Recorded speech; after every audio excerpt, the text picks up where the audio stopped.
Hello friends, in this class हम लोग question number 78 discuss कर रहे हैं ऑफ योर बुक। ये क्वेश्चन बहुत अच्छा क्वेश्चन है और बहुत इंपॉर्टेंट क्वेश्चन भी है। आप समझिएगा इस क्वेश्चन को। इस क्वेश्चन में क्या प्रोवाइडेड है आपको, बैलेंस शीट दी है, creditors 2,50,000, investment fluctuation reserve 50,000, capitals of A and B which are who are old partners 10 lakh and 8 lakh rupees respectively, bank balance 1,30,000 है, डेटा 7,50,000, less provision 30,000 that is 7,20,000 in outside figure, stocks 4,50,000 provided है, investment 2 lakh है and plant and machinery 6 lakh. ध्यान दीजिएगा, एक तो यहाँ पे इन्वेस्टमेंट फ्लक्चुएशन रिजर्व है, ठीक। फिर यहाँ पे एग्रीड किया है टर्म्स जो है वो stock was under valued by 10%, जैसे कि लास्ट क्वेश्चन में था, आपको याद होगा, उसमें भी अंडर वैल्यूड था स्टॉक का। यहाँ पे भी stock was under valued by 10%। तो आप या तो एक्स ले करके कर सकते हो इसको, या तो फिर आप फॉर्मूला लगाओगे, ठीक। यहाँ पे plant and machinery that is over valued by 20%, similar type of adjustment है। स्टॉक अंडर वैल्यूड हो चुका है, दैट मीन्स हमको उसको इंक्रीज करना होगा, एंड प्लांट एंड मशीनरी जो ओवर वैल्यूड हो चुका है हमें उसको डिक्रीज करना होगा। यूजिंग द सिमिलर फॉर्मूला हम लोग यूज़ करेंगे। फिर market value of investment rupees 2,20,000। ध्यान दीजिएगा, इन्वेस्टमेंट की वैल्यू आपकी 2 लाख रुपीज़ थी और यहाँ पे मार्केट वैल्यू 2,20,000 है, दैट इज 20,000 इंक्रीज है, आपका इंक्रीज इन इन्वेस्टमेंट है। So there is no use of this investment fluctuation reserve and that is why the whole amount of investment fluctuation reserve is distributed to the old partners in their old ratio, ठीक है ना, कोई इसमें utilisation नहीं होगा। Further आपको दिया है कि डेटर्स आपका 10,000 रुपीज़ डिक्रीज हो रहा है, सॉरी डेटर्स आपके इंक्रीज है, डेटर्स क्वेश्चन में जो प्रोवाइडेड है डेटर्स आपका इंक्रीज हो रहा है 10,000 रुपीज़ से, और फिर उसके ऊपर 5% का प्रोविज़न भी बनाना है डेटर्स के ऊपर। फर्दर ओल्ड पार्टनर्स जो है वो 3:2 के रेशियो में शेयर कर रहे हैं आपके, और यहाँ पे ये प्रोवाइडेड है कि जो न्यू पार्टनर सी एंटर कर रहा है, फॉर हिम सी एंटर कर रहा है, इसके लिए ए सेक्रीफाइस कर रहा है, ए की सेक्रीफाइस है, कितनी दी है ए की सेक्रीफाइस, ए सेक्रीफाइस कर रहा है 2/15 फ्रॉम हिज शेयर। ध्यान दीजिएगा, ए सेक्रीफाइस कर रहा है 2/15 फ्रॉम हिज शेयर, और बी की सेक्रीफाइस क्वेश्चन में मेंशन्ड है आपको, बी की सेक्रीफाइस है 1/6 ऑफ हिज शेयर, बी की सेक्रीफाइस 1/6 ऑफ हिज शेयर। ध्यान दीजिएगा, इसका कैलकुलेशन हम यहीं कर रहे हैं।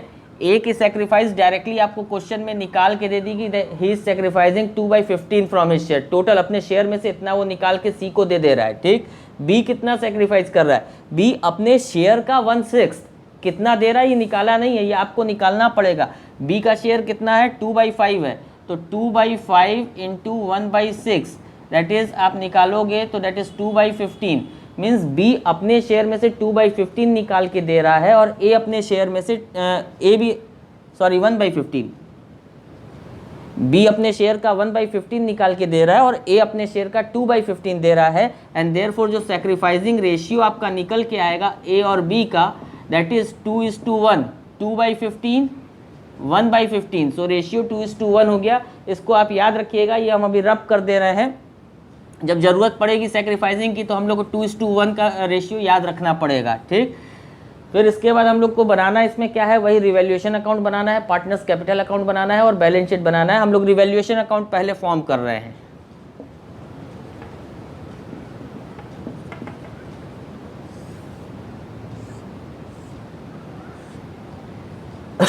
Stock was under valued, stock को इंक्रीज करना है, कैसे हम लोग वैल्यू निकालेंगे, रेट अपॉन 100 माइनस रेट, कितना है स्टॉक की वैल्यू 4,50,000, ये निकालोगे, ये 50,000 रुपीज़ स्टॉक की निकल के आएगी, ये 50,000 रुपीज़ वो वैल्यू है जितनी हमें बढ़ानी है।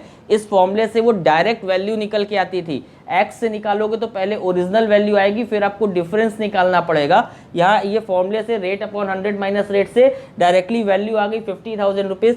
इतने से अंडर वैल्यूड है, वो वैल्यू कम किया गया, हमको उसको इंक्रीज करना पड़ेगा। सो ये स्टॉक यहाँ पे इंक्रीज हो गया, आपका एसेट इधर ही इंक्रीज होता है, आपको पता होगा। सो स्टॉक 50,000 रुपीज़ से इधर इंक्रीज हो गया। फिर plant and machinery overvalued है, plant and machinery overvalued है, तो इसमें जो फॉर्मूला लगा रेट अपॉन 100 प्लस रेट लगा, ओवर वैल्यूड है, पहले से बढ़ाया हुआ है, हमें उसको कम करना पड़ेगा। क्या वैल्यू है प्लांट एंड मशीनरी की, 6 लाख रुपीज़ की, ये निकल के आ गया 1 लाख रुपीज़, तो ये 1 लाख रुपीज़ हमको क्या करना पड़ेगा, ये ओवर वैल्यूड है, पहले से बढ़ाया हुआ है, हमें इसको कम करना पड़ेगा। सो हम 2 प्लांट एंड मशीनरी करेंगे 1 लाख रुपीज़। आप फुल फॉर्म पूरा लिखिएगा। फिर नेक्स्ट एडजस्टमेंट है आपका market value of investment 2,20,000। So there is a increase in the value of investment, that is asset आपका इंक्रीज हुआ है 20,000 रुपीज़ से। सो इंक्रीज इन एसेट आपका इधर आ जाएगा बाई इन्वेस्टमेंट अकाउंट। अगर ये डिक्रीज हुआ होता तो उस डिक्रीज को पहले हम लोग एडजस्ट करते किससे, इन्वेस्टमेंट फ्लक्चुएशन रिजर्व से, बाकी बचा हुआ बैलेंस रिजर्व का वो डिस्ट्रीब्यूट होता। बट यहाँ पे क्योंकि डिक्रीज की बजाय इन्वेस्टमेंट तो इंक्रीज हो गया, तो रिजर्व का कोई यूटिलाइजेशन नहीं है, इसलिए whole of the reserve is distributed to the old partners in their old ratio. So investment यहाँ 20,000 इंक्रीज हुआ। डेटर्स भी आपका इंक्रीज हुआ है 10,000 से, आप डेटर्स को इंक्रीज कर दोगे 10,000 रुपीज़ से। फिर ये लिखा है कि 5% प्रोविजन फॉर डाउटफुल डेब्ट आपको बनाने हैं। डाउटफुल डेब्ट का प्रोविजन डेटर पे बनता है। डेटर आपको प्रोवाइडेड है 7,50,000 का, ध्यान दीजिएगा। इतने का डेटर है, 10,000 का डेटर और बढ़ गया, ये हो गया 7,60,000। इसके ऊपर 5% का प्रोविजन कह रहा है। क्वेश्चन को स्टेप बाय स्टेप कीजिए, बहुत से एडजस्टमेंट्स हैं इसके अंदर समझने वाले। ये निकल के आ गया आपका 38,000 का प्रोविज़न। इतने का प्रोविज़न बनाना है, बट क्वेश्चन में पहले से ही प्रोविज़न दिया है। कितने का, 30,000 का प्रोविज़न आपको पहले ही दिया हुआ है। ये ध्यान दीजिए इसको, 30,000 का प्रोविज़न यहाँ पे पहले से ही दिया हुआ है। मीन्स आपको सिर्फ 8,000 का प्रोविज़न और क्रिएट करना है। ओनली 8,000 का प्रोविज़न क्रिएट करना है, बनाना है। Provision is what, a liability. Liability create करनी, लाइबिलिटी बढ़ेगी इससे। इंक्रीज इन लाइबिलिटी आपकी इधर आती है टू प्रोविज़न फॉर डाउटफुल डेब्ट। ओनली 8,000 का क्रिएट करना है। फ्रॉम दिस हमारे पास क्या निकल के आया, ये 1,08,000 इधर हो गया और ये 80,000 इधर हो गया। एंड दैट इज़ वाई हमारा डेबिट साइड यहाँ बड़ा है, इसलिए ये लॉस रिजल्ट करेगा डेबिट साइड बड़ा होने से। ब्रैकेट में हम लोग लॉस लिख देंगे। कितने का लॉस है, 28,000 का ये लॉस आ रहा है, जिसको डिस्ट्रीब्यूट करेंगे 3:2 के रेशियो में। 5 से डिवाइड हो गया तो 5 5 6 5,600, तो 15,000 16,800 एक आ गया हमारे पास, और ये 11,200 दूसरा आ गया। ये इस तरह से हमारा यहाँ पे लॉस जो है वो डिस्ट्रीब्यूट हो गया। अब हम लोग को बनाना है partners capital account. Now partners capital account बनाना है। इसमें एडजस्टमेंट में आपको प्रोवाइडेड था कि सी ब्रिंग कर रहा है 50,000 for the goodwill purpose and proportionate capital. ध्यान दीजिएगा, प्रोपोर्शनेट कैपिटल भी हम लोग ने डिस्कस किया था प्रीवियस वीडियोस में, जब हम लोग का क्वेश्चन चल रहा था पुराना क्वेश्चन, तो उसमें प्रोपोर्शनेट कैपिटल था। सो प्रोपोर्शनेट कैपिटल के लिए हमको एनपीएसआर की भी ज़रूरत पड़ेगी। अभी हम लोग ने डिस्कस किया कि सैक्रिफाइसिंग रेशियो कैसे निकला। तो ए का शेयर कितना हो जाएगा, ओल्ड रेशियो उसका 3/5 था, 2/15 वो सेक्रीफाइस कर रहा है, माइनस कर दिया तो 7/15 आ गया। बी का शेयर 2/5 है, वो अपने शेयर का 1/6 दे रहा है, दैट इज़ 1/15 वो प्रोवाइड कर रहा है। सो 2/5 माइनस 1/15 किया, 5/15 बी का न्यू शेयर आ गया। सी का शेयर कितना होगा, ए दे रहा है 2/15, बी दे रहा है 1/15, दोनों को ऐड कर लिया 3/15 मिल रहा है, मीन्स सी का शेयर हो गया 3/15। तो न्यू प्रॉफिट शेयरिंग रेशियो 7:5:3 आ गया। सो सी का शेयर कितना आ गया, ध्यान दीजिएगा, सी का शेयर 3/15 का शेयर है, दैट इज़ 1/5 है सी का शेयर, मीन्स न्यू पार्टनर का शेयर 1/5, 3/15 को आप काट सकते हैं। सो आपका रिमेनिंग शेयर कितना आ जाएगा ये भी आप निकाल लीजिएगा। 1 में से 1/5 माइनस करेंगे 4/5। इसकी ज़रूरत आपको प्रोपोर्शनेट कैपिटल के फॉर्मूले में पड़ती है। अब हम लोग कैपिटल अकाउंट बना रहे हैं। यहाँ पे सबसे पहला काम आपका क्या आता है, बैलेंस उतारना होता है। बाई बैलेंस बीडी हम उतारेंगे, ये बैलेंस शीट से उतार लेंगे। 10 लाख रुपीज़ का ये दिया हुआ है हमको इधर, और 8 लाख रुपीज़ इसका दिया हुआ है। फिर इसके बाद रिवैल्यूएशन का प्रॉफिट या लॉस उतारते हैं। ध्यान दीजिएगा, यहाँ पे आपका डेबिट बैलेंस रिवैल्यूएशन में ज़्यादा आया था, क्रेडिट बैलेंस से 28,000 का लॉस आपका निकल के आया था। तो लॉस आप यहाँ बांटते हो, so to revaluation account loss बांटोगे। लॉस आप यहाँ पे लिख सकते हो। ये कितना अमाउंट आपका आया था, 16,800 आया था, और 11,200 का आया था। इधर आपका ये डेबिट हो गया, ये इधर क्रेडिट हो गया आपका, ठीक। ये आपका यहाँ पे बढ़ गया। अब इसके बाद अब इतना होने के बाद आपका नेक्स्ट क्या होता था कि जो भी रिजर्व्स या प्रॉफिट्स ये सब होते थे उसको आप लोग डिस्ट्रीब्यूट करते थे। तो यहाँ पे एक रिजर्व है आपका कौन सा, investment fluctuation reserve. Investment fluctuation reserve को आपको डिस्ट्रीब्यूट करना है बाई IFR, पूरा का पूरा डिस्ट्रीब्यूट हो जाएगा। कोई भी यहाँ पे बैलेंस यूटिलाइज नहीं हुआ है, 50,000 का है, 3:2 में डिस्ट्रीब्यूट हो जाएगा। तो 30,000 इधर आ गया, 20,000 इधर आ गया, ये पूरा डिस्ट्रीब्यूट हो गया। तो आप देखिए बैलेंस आपने नोट कर लिया, रिवैल्यूएशन का प्रॉफिट लॉस नोट कर लिया, रिजर्व जितने थे वो नोट कर लिए। अब इसके बाद एडमिशन की एंट्री आती है। एडमिशन की एंट्री में हम लोग यहाँ पे प्रोपोर्शनेट कैपिटल निकालना है, हमको दिया नहीं है, एंड सिर्फ गुडविल का ट्रीटमेंट है, तो गुडविल का ट्रीटमेंट डालेंगे। और क्या डालते हैं, जितना पार्टनर पैसा लेके आया उसको ओल्ड पार्टनर्स में जो सेक्रीफाइस कर रहे हैं उसमें डिस्ट्रीब्यूट कर देंगे। सो यहाँ पे हमारा PFG डिस्ट्रीब्यूट हो जाएगा, 15,000 रुपीज़ का है, इन रेशियो ऑफ 2:1 जो सेक्रीफाइसिंग आया था हमारा मीन्स 5। तो ये 10,000 इधर आ गया, 5,000 इधर आ गया, ये सेक्रीफाइसिंग रेशियो में हमारा डिस्ट्रीब्यूट हो गया प्रीमियम फॉर गुडविल। अब इसके बाद हमको प्रोपोर्शनेट कैपिटल निकालनी है, तो हम पहले बैलेंस CD निकालेंगे जिससे कि एडजस्टेड कैपिटल पता चल जाए हमारे पास। ये 10,40,000 हो गया, 10,40,000 में से ये माइनस होगा 10,30,000, 10,24,000, 10,23,200 ये निकल के आया।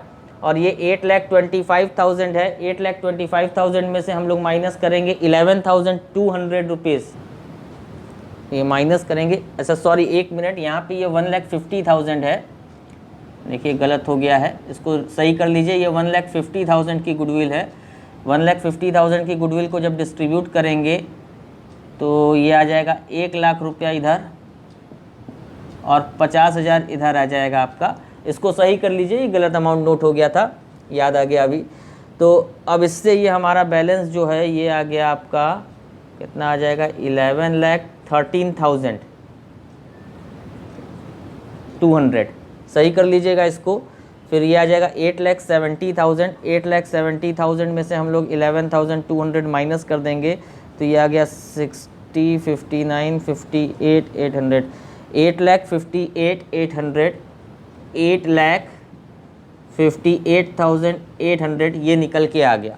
तो ये हमारे पास एडजस्टेड कैपिटल आ गई A और B की। अब हमको प्रोपोर्शनेट कैपिटल निकालना है। आपको पता होगा प्रोपोर्शनेट कैपिटल कैसे निकालते हैं। जो भी एडजस्टेड कैपिटल आई है उसको ऐड कर लेंगे दोनों पार्टनर्स की, ये हम ऐड कर रहे हैं यहाँ पे, आप ध्यान दीजिएगा, इधर हम ऐड कर रहे हैं।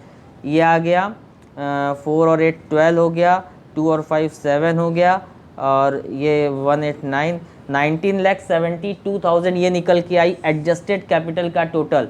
तो फॉर्मूला क्या था, दोनों पार्टनर की एडजस्टेड कैपिटल का total divided by remaining share into new partner का शेयर, ये फॉर्मूला था। इसी को हम सिंप्लीफाई करेंगे मैथमेटिकली, तो ये 19,72,000 ये वाला जो है ये रेसिप्रोकल हो गया, इंटू 1/5, 5 से 5 कट गया, 4 से इसको काटेंगे, 4 4 जा 16, 37, 4 9 जा 36, 12 4 3 जा 12, तो ये आ गया हमारे पास 4,93,000 का, ये इसकी कैपिटल निकल करके आ गई न्यू पार्टनर की। ये जितनी भी कैपिटल आई है ये बाई बैंक है, बैंक क्वेश्चन में दिया हुआ है, तो बैंक के थ्रू बाई बैंक अकाउंट ये इसमें चला जाएगा 4,93,000, और इतना ही ये यहाँ पे बैलेंस इसका आ जाएगा।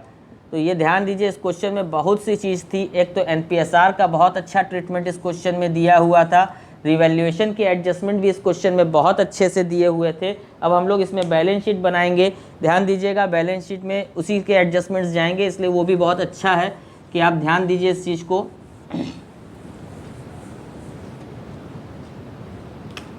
बैलेंस शीट एज ऑन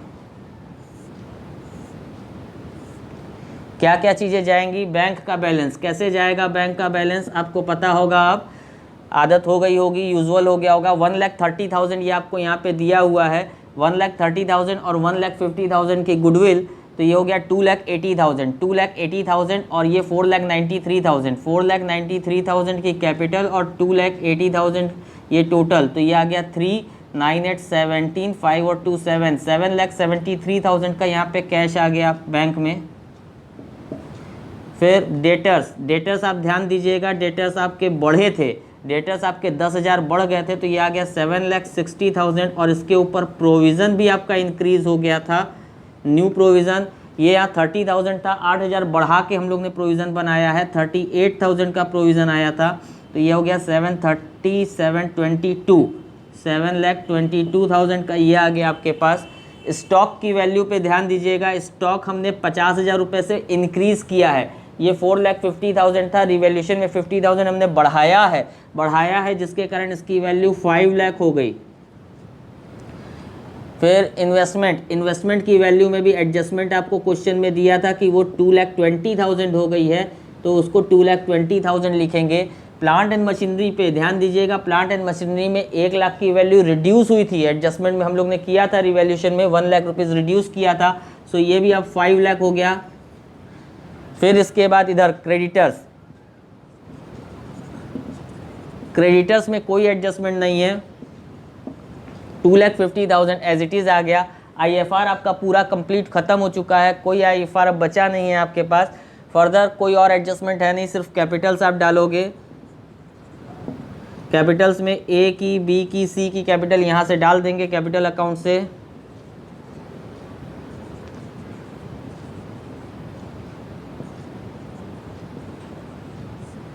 ये आप डाल दीजिएगा, आपका दोनों साइड का बैलेंस शीट ये टैली हो जाएगा। इस क्वेश्चन पे ध्यान दीजिएगा, बहुत से एडजस्टमेंट इसके अंदर अच्छे थे, एक तो सैक्रिफाइसिंग का, NPSR का, फिर प्रोपोर्शनेट कैपिटल भी कैलकुलेट करनी थी आपको, एज वेल एज रिवैल्यूएशन के भी एडजस्टमेंट बहुत अच्छे थे। इस क्वेश्चन को ध्यान दीजिएगा, 2-3 बार इस क्वेश्चन को प्रैक्टिस कीजिएगा।